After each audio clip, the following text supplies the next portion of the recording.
natin sa buhay ni Sir Nina.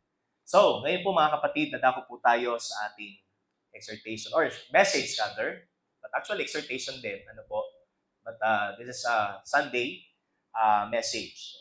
At sa pagkakataon pong ito ay samahan po ninyo ako sa aklat po ng Isaiah. Putol yung ating kasi iba yung font. Okay, Isaiah 54 verse 10. Or Isaias, Kabanata 54, talata 10. Isaiah 54 verse 10. So ito po yung text po natin. And mapapakinggan po natin ang mensahe na ito tungkol sa pag-ibig ng ating Panginoon, or the steadfast love of the Lord. So ito po yung ating magiging paksa ngayong umaga. At sa mga susunod, biyaya po ng Panginoon. Okay, so tayo pong lahat ay sandaling tumayo po muli para po sa pagbasa.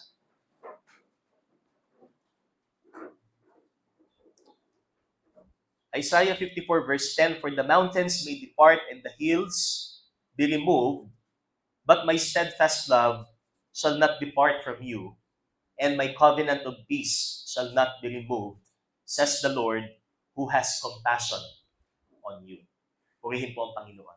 Tayo po'y manalangin. O Diyos, salamat po sa umagang ito, at minsan pa kami makakapakinig ng inyong pong salita, na ito ho ang aming buhay, ito ho ang aming kalakasan, ito ho ang aming bitamina upang kami maging malusog sa aming katawang espiritual. Patuloy kaming makapamuhay ng naaayon sa iyong kalooban at makapaglingkod kami ng buong tapat sa iyong Panginoon. Tulungan niyo po kami sa aming pong pakikinig. Patuloy kaming maging attentive, Panginoon, sa mensahe at hindi ho panaig ang kaaway sa amin, Panginoon, sa amin pong pakikinig ng inyo pong salita. At ang inyo pong lingkod na gagamitin para po maghatid nito ay patuloy po, humingi po ako ng tawad sa akin pong mga pagkakasala. At itago po ninyo lamang ako, Ama, sa likod ng inyo pong kabanalan. Salamat po muli. Ito pong aming dalangin sa pangalan ng iyong anak na si Jesus. Amen at amen. So makakaupo na po tayong lahat. So ang title po natin, bagamat putol po dun sa ating PowerPoint, is Unshakable Hope by Unfailing Love. O ang hindi nauugang pag-asa dahil sa pag-ibig na hindi siya nabibigo, o hindi tayo binibigo ng pag-ibig na ito. At ano bang pag-ibig ito? Kaninong pag-ibig ito? So ito po yung ating malalaman ngayon, and that is the steadfast love of the Lord. So, narinig na po ba natin recently, kasi may napakinggan po ako na balita about doon sa Doomsday Clock. So, what is the Doomsday Clock? So, ito ho yung symbolical na oras na nagde-determine. So, ang nagde-determine po ay mga scientists. So, ang tawag po doon ay atomic scientists, or Bulletin of the Atomic Scientists America. So, from 1947, ang naging isang sa founder ho nito is Albert Einstein. At itong Doomsday Clock na ito na tinatawag, ito yung nagde-determine kung gaano daw kalapit ang mundo sa tinatawag na apocalypse, o yung tinatawag na ng taong katapusan ng mundo. So, ang 2026 daw, para sa kanila, is 85 seconds before midnight, or 85 seconds to midnight. So yung midnight daw, yun yung apocalypse. And 2026 is only 85 seconds na lang.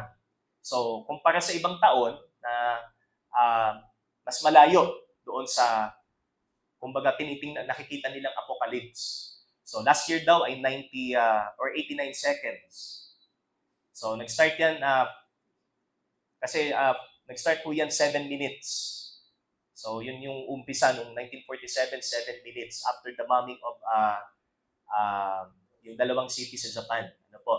So, isinet nila sa 7 minutes. And then, tumakbo ang mahabang panahon hanggang sa panahon natin ngayon. So, meron na lamang daw 85 seconds. So, hindi naman po yan accurate, sapagkat ang nagde-determine lang po niyan ay mga siyentipiko. At ang kanilang batayan, para masabi nilang 85 seconds na lang at apocalypse na daw, is yung sitwasyon ng mundo ngayon na kung saan ay maraming bansa ang unti-unti nang naglalagasan sa mga diplomatic relations nila. And isa pa ho dito yung ating climate change. So katulad po ngayon sa Amerika, kung nakikita po natin ngayon na ilang linggo na po o ilang buwan na po na nakabalot sa makapal na niebe ang malaking lugar po ng Amerika. So yung abnormality ng panahon and yung nuclear weapons. So tumataas daw yung possibility na magkaroon ng gerang nuclear. So nasabi nila pagka nagkaganon ay matutunaw daw ang mundo. But we know na hawak po ng Diyos ang mundo. At hawak po ng Diyos ang lahat ng pangyayari sa mundo ito. Amen po ba? Yan. Kaya hindi po tayo dapat matakot, sasabihin ng mga scientists, yan, 85 seconds na lang, so may 1 minuto mahigit pa. O 1 second na lang at apocalypse na. Ibig sabihin, talagang malapit na. Pero, alam niyo po, ang Panginoon ho ang may hawak. Sapagkat siya ho ang Diyos na lumikha nito, siya ho ang Diyos na nagpipreserve nito, siya rin ho ang Diyos na magde-determine kung hanggang kailan ito. Okay? And we look forward sa panahon na kung saan, kung itinakda na ng Diyos ang hangganan nito, meron po tayong tinatawag na walang hanggang tahanan o walang hanggang lugar na nakalaan para po sa kanyang mga iniligtas. So that is in Revelation. Hindi po ba? Revelation 21. So that is the new heaven and the new earth. So lahat as in mawawala, mabubura, lahat ng mga butuin, planeta, lahat na nakikita po natin sa kalawakan ay mawawala at ang maiiwan na lamang po ay kung ano ang ibababa ng Panginoon na siyang magiging langit, o yung tinatawag po nating bagong langit at bagong lupa. So, mga kapatid, dapat ba tayong mabuhay ng may takot ayon po sa prediksyon ng mga tao o ayon po sa prediksyon ng mga taong hindi kumikilala sa Diyos na tila bagay malapit na ang mundo o malapit na ang katapusan ng mundo? O dahil, sabi nga, nakikita ho natin ang mga tao na kaya sila nagkakaroon ng consciousness about sa Diyos ay dahil nga sa mga kalamidad na ito o dahil nga sa mga kaguluhan ng ito. Kaya ang ating pong objective, mga kapatid, dito po sa ating message is number 1, to reinforce our trust in God's Word about future events. At mangyayari lang po yan kung paano natin panghahawakan ang kanyang katangian. At ang katangian po na panghahawakan po natin ay ang kanyang pag-ibig, the steadfast love of the Lord. So ano ba ang dapat nating malaman at maunawaan patungkol sa hindi nagmamaliw na pag-ibig ng Diyos? So first is to reinforce our trust in God's Word. So wala tayong ibang panghahawakan kundi ang salita ng Panginoon upang tayo ho ay mabuhay ng may pag-asa kahit nagkakagulo na sa ating paligid. Kahit nag-uusbungan ng iba't ibang sakit, kahit may mga pangamba na baka magkaroon ng war o magkaroon ng invasion sa ating bansa o dahil sa lala ng kaguluhan at corruption sa ating bansa, di ba? Isa din po 'yan sa nagbibigay sa atin ng pag-iisip, agam-agam sa buhay. Pero bilang Kristiyano, ano dapat ang mas maging matimbang sa atin? Bilang Kristiyano, ano dapat ang mas nakikita sa atin? So, makikiisa ba tayo sa saloobin ng tao na siya'y wala ng pag-asa? Para bang kasama na sa pagbagsak ng bansa o ng sino man dito sa balat ng lupa ay ang kanyang pagbagsak din. So, ito po yung una po natin, to reinforce our trust in God's Word and to learn more of God's steadfast love.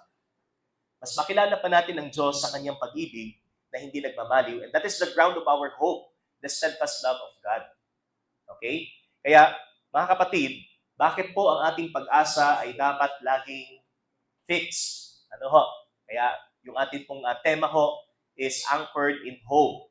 So, not simply we have hope, but this hope that we have is anchored. So, alam naman po natin, pag sinabing anchored is talagang matibay po siya na nakaangkla sa pantalan. Hindi ho yan basta lang ibinababa. Kundi matibay ho ang pagkakaangkla ho ng barko o ng isang malaking sasakyang pandagat upang hindi ho siya tangayin ng alon. Di ba? So, ganun din po yung pag-asa natin. Kailangan it is anchored. Ano po? Matibay ang pagkaka-angkla. So, at kanino dapat ito nakaangkla ng matibay? Sa Panginoon. Amen po ba? Parang hindi Parang hindi nakaangkla sa Panginoon ng ating pag-amen. Ano?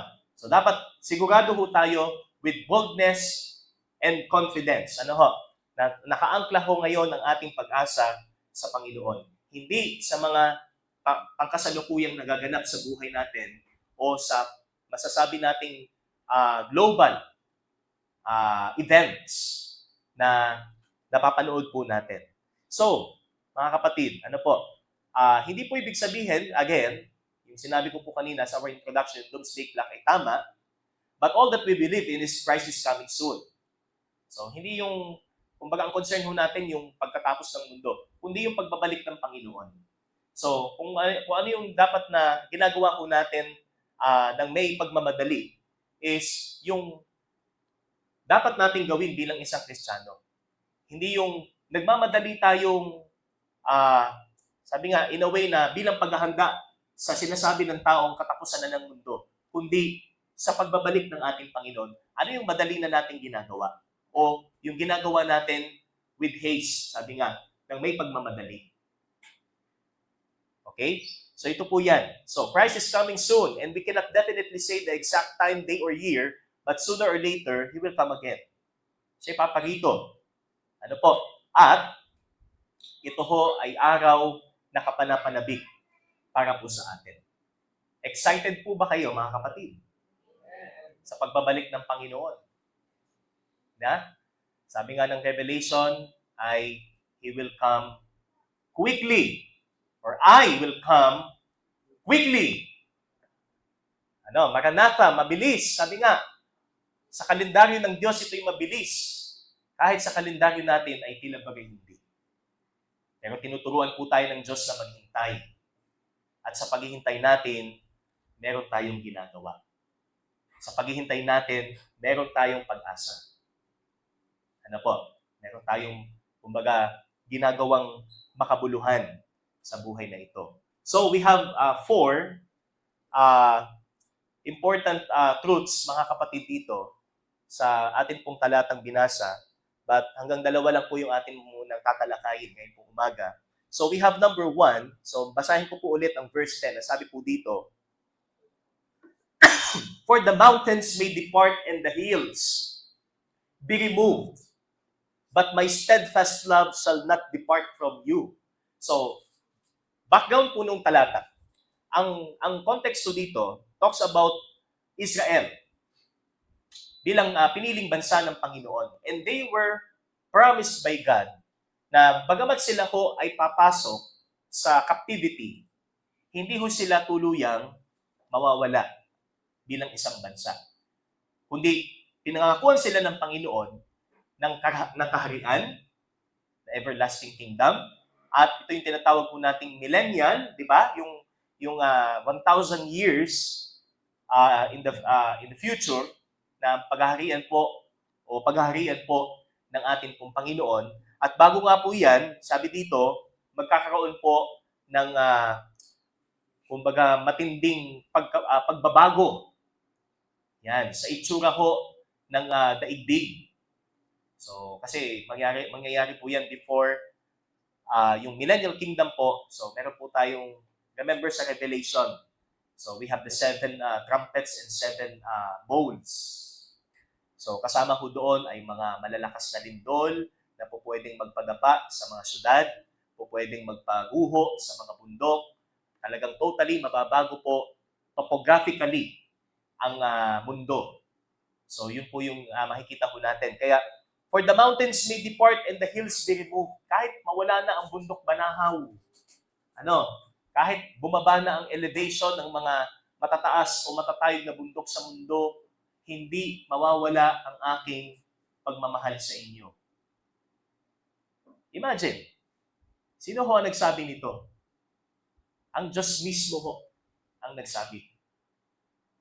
Hindi kailanman, sabi niya, my steadfast love shall not depart from you. Hindi lalayo sa inyo ang aking pag-ibig. So, pangako ng Panginoon sa kanyang bayan. At pangako din ho ng Panginoon sa atin bilang kanyang mga anak. Na anuman ang mangyari sa mundo, kahit anuman ang maging epekto ng kasalanan sa mundo, tayo ho ay nananatiling nasa ilalim ng kanyang pag-ibig. So that's why number 1, God's covenant people only are the ones having that unshakable hope. So sino lamang ang nagtataglay ng hindi nauugang pag-asa na sinasabi po ng Biblia? So sabi dito, the covenant people of God. So when we say covenant people, these were, sabi nga, the ones na kung saan ay nakapaloob doon sa tipan ng Panginoon o pinangakuan po ng ating Panginoon.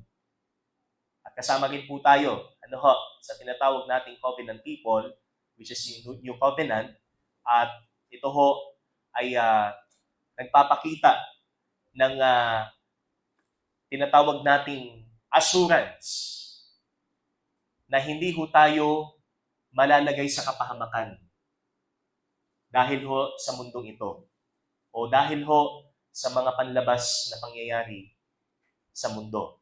So, it was addressed to Israel as God's covenant people in the time of the millennial kingdom. That's why how blessed we are to ponder that we are now no longer strangers to the covenants of promise. Sapagkat kung tayo ho ay nananatiling strangers to God's covenants o yung tinatawag na covenants of promise, anong pag-asa ang meron tayo? At may pag-asa ba ang isang taong hindi kabilang sa tinatawag nating covenant of promise ng Panginoon? Kaya God's covenant people only are the ones having that unshakable hope. In Ephesians chapter 2 verse 12, binanggit po yan. Ano po? Strangers to the covenants of promise. So these were the Gentiles na hindi ho connected sa Panginoon, that they were without Christ and that they were strangers of the covenants of promise. Sabi doon, hindi din sila kabilang doon sa Commonwealth of Israel and without hope. So yung pong sinabi doon sa Ephesians 2:12, no hope and without Christ. But now, sinasabi po dito, kayo ay kabilang sa tinatawag na covenant people, na kung saan ang pangako ng Diyos ay inilaan o nakalaan sa inyo. At ito ho ay applied sa mga taong ito. Sabi dito, even the mountains may depart and the hills be removed. Kahit magkaguluman ang kapaligiran natin, kahit magkaroon ng tinatawag nating chaos, colossal chaos sa mundo, sa buong sanlibutan, hindi ho tayo iiwan ng Diyos. Hindi lalayo ang kanyang presensya at ang kanyang mapagmahal na presensya. Nandoon ang kanyang pag-iingat at ang pag-asa ho natin na tayo ho, ano man ang mangyari, sa Panginoon ho tayo. Amen po ba? Kaya, we are only the ones having that unshakable hope because God said, my steadfast love shall not depart from you. Ang aking pag-ibig na hindi nagmamaliw ay hindi aalis sa inyo. Our hope is rested in God's unchanging promises, of course. Kaya nga, this hope is unshakable because our hope is rested in God's unchanging promises, the Word of God. Ang salita ho ng Panginoon ang ating pinangahawakan, and we know that the Word of God never changes.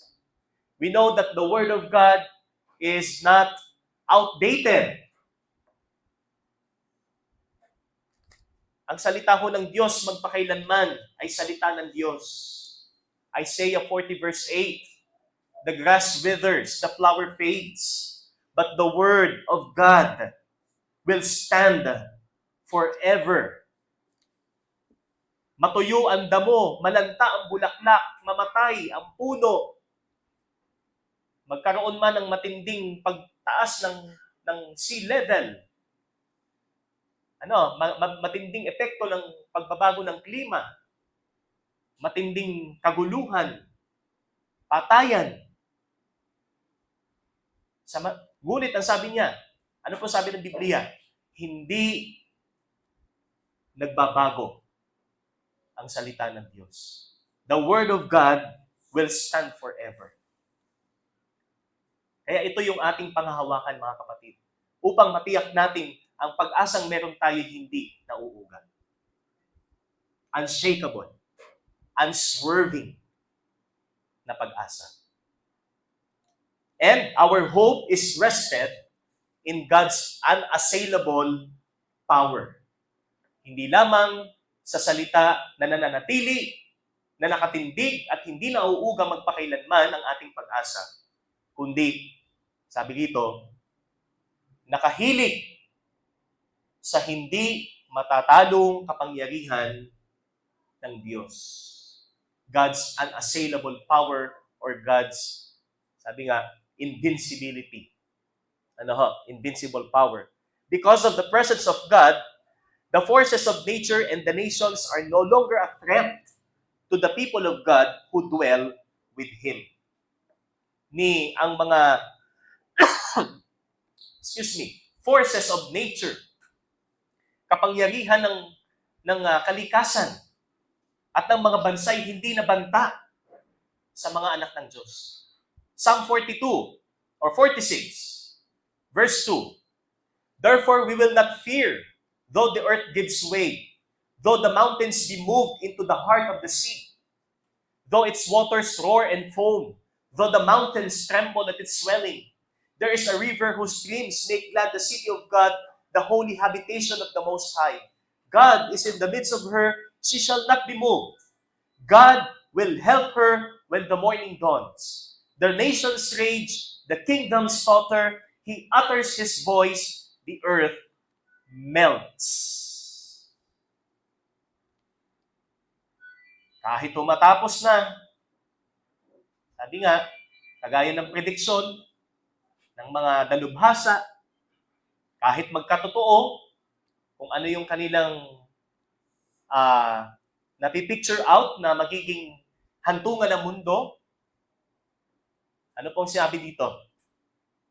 Hindi dahil yan sa tao. Yan ay dahil sa kapangyarihan ng Diyos. By His voice, sabi dito, the earth melts. The Lord of hosts is with us. The God of Jacob is our fortress. Siya ang ating muog na matibay. Naawit natin yan. Diba? Walang hanggang kanlungan, kublihan sa panahon ng kaguluhan, sa panahon ng mga tinatawag nating turmoil sa mundo. Siya ho ang ating fortress. But mighty fortress. Matibay na buog.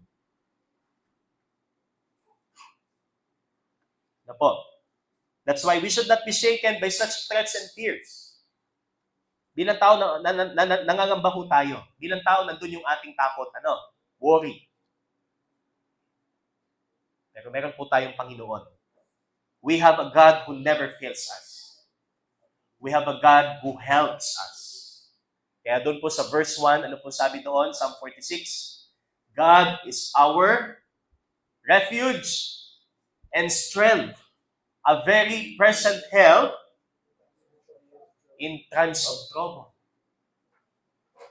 He is our ever-present help. Siya'y lagi nating katuwang. Siya'y lagi nating saklolo sa panahon ng kaguluhan. Kaya normal ho na mabalitaan po natin yung mga ganong predictions, forecasts, na ito ang magiging lagay ng mundo sa taong ito. 20 years from now, ito na ang mundo. So may mga samot-saring prediction ho ang mundo. Pero tayo ho ay nakaasa sa Bible. Kung kailan mangyayari, yan ay naaayon po sa panahong itinakda ng Diyos. Kaya nandun yung ating preparedness and hope na ito'y mangyayari. Amen? Kaya panghawakan po natin ang salita ng Panginoon at ang kapangyarihang walang makahihigit. Ano ho? At ito ay ang kapangyarihan ng Panginoon. Kagaya ng ating awitin, isang line ho doon sa ating awit. Sabi dito, no fierce alarm, no foes affright. Saan yung awit na yun? A shelter in the time of storm. Again, no fierce alarm, no foes affright. Because we have our shelter. And that is God. Ano ho? Ang Panginoon. Ang Panginoon natin, ang ating kublihan at pag-asa.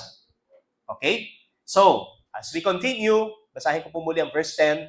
For the mountains may depart and the hills be removed, but my steadfast love shall not depart from you.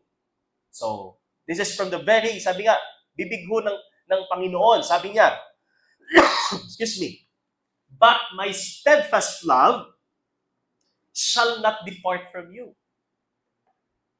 Hindi tayo lalayuan ng kanyang pag-ibig, abandonahin ang kanyang pag-ibig, o pababayaan sa ating na ikapapahamak po natin. Hindi ho yan kalikasan ng Panginoon. But He is a God na meron hong tinatawag tayong steadfast love. So that's why number 2, God's covenant love is the ground of our unshakable hope. So, first, kanino ho o sino ang may ganitong pag-asa na hindi nauuga? Ang mga anak ng Diyos. The covenant people of God. Okay? And number 2, God's covenant love is the ground of our unshakable hope. So, ano yung basihan ng ating hindi nauugang pag-asa? O, saan naka-anchor yung ating hindi nauugang pag-asa? Sa Panginoon. At ang Panginoon natin, sabi niya, my steadfast love shall not depart from you. Ang pag-ibig na hindi nagmamaliw. Ang pag-ibig na hindi nauuga. Kasi pag sinabi pong steadfast is fixed. Ano ho? Kumbaga yung pag-ibig ng Panginoon, hindi ito emotional na pag-ibig. Hindi kagaya ng ating pag-ibig, tao sa tao. Diba? Ngunit ang pag-ibig ng Diyos ay kalikasan. Ano ho? So, hindi siya emotional, kundi ito ho ay kalikasan ng Diyos. Ano po? Kaya, it is the ground of our unshakable hope. In other words, everything will subject to change and depart,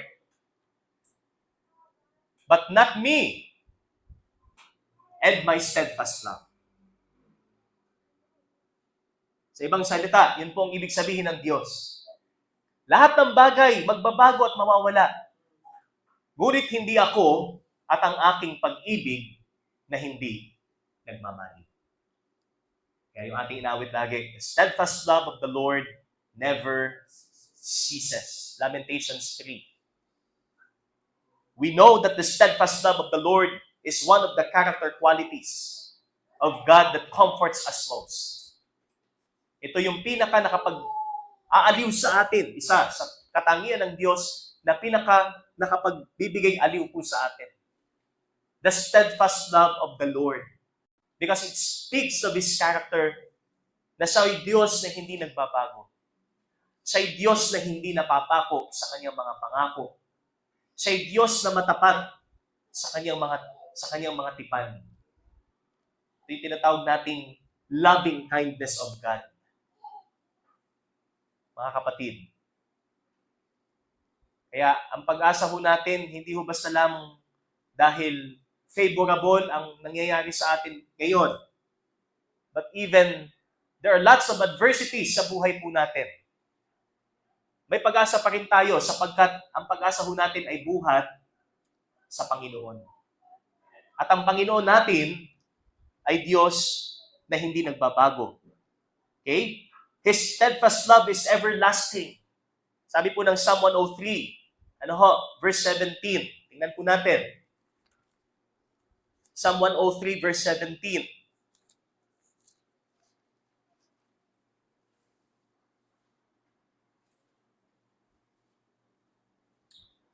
But the steadfast love of the Lord is from everlasting to everlasting on those who fear Him, and His righteousness to children's children. Verse 18, to those who keep His covenant and remember to do His commandments. So napakaliwanag po that the steadfast love of the Lord is from everlasting to everlasting sa mga taong may pagkatakot sa Kanya, sa mga taong tunay na kumikilala sa Kanya. Kaya hindi ho tayo lalayuan ng Panginoon. At hindi ibig sabihin may kaguluhan sa mundo o sa ating barangay. Malayo ho ang Diyos sa atin. Ano po? Yan ay bahagi lang ng ating kaisipang pantao. Pero sa ating mata ng pananampalataya, ano man ang sitwasyon po natin, personal at maging global, ang Diyos po natin ay hindi malayo sa atin. So again, His steadfast love is everlasting. And next, His steadfast love is forgiving. Hindi lang po ang kanyang pag-ibig na hindi nagmamaliw ay magpasawalang hanggan, kundi nagpapatawad.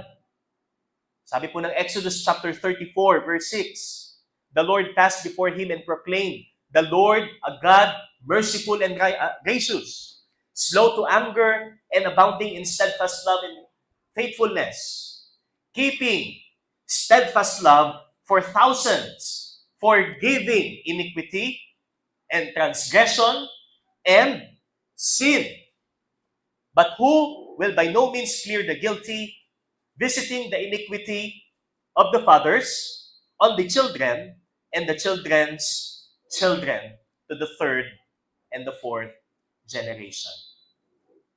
Again, His steadfast love is forgiving.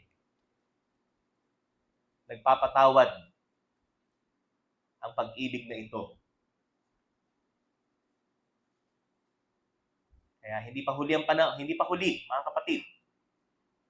Sa sino mang narito na hindi pa niya alam ang kanyang katayuan sa Panginoon, kung siya ba ay palangit o hindi.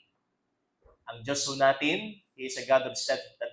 Sabi nga, ang kanyang pag-ibig, ay hindi ho pag-ibig na pumapabor sa mga taong mabubuti. Because He is impartial. There is no partiality in God. Wala hong pagtatangi sa Diyos. Ino-offer niya ang kanyang pag-ibig sa lahat. Kaya nga, John 3:16, for God so loved the world. Hindi yung sinabi doon, for God so loved the good people. And the bad people, He hates. Sabi nga, yes, God, sabi nga, ang Diyos ay napupuot, nagagalit. But still, nandun po yung offer na ang sino mang mananampalataya sa kanyang anak ay hindi mapapahamak sa walang hanggang kamatayan, kundi magkaroon ng buhay na walang hanggan. At yan ay dahil sa kanyang pag-ibig na hindi nagmamaliw. Amen, mga kapatid? Amen. Appreciate ho ba natin yung pag-ibig ng Diyos? Sinasabi ba natin sa ating mga praises and prayers, the steadfast love of the Lord never ceases? Ilang ulit man akong magkamali, ilang ulit man akong magmatigas na sumunod Nandun pa rin ang pagtutuwid sa akin, nandun pa rin ang pagtuturo sa akin, hindi kagaya ng ibang, let's say, anak na pinabayaan na ng magulang. Pinabayaan na ng magulang sa kanilang gusto. Which is hindi ho yung pagpapakita ng pag-ibig, kundi tolerance sa kanilang kasalanan. Ngayon, sa atin, mga anak ng Diyos, ang pagtutuwid ay pagpapakita ng kanyang pag-ibig.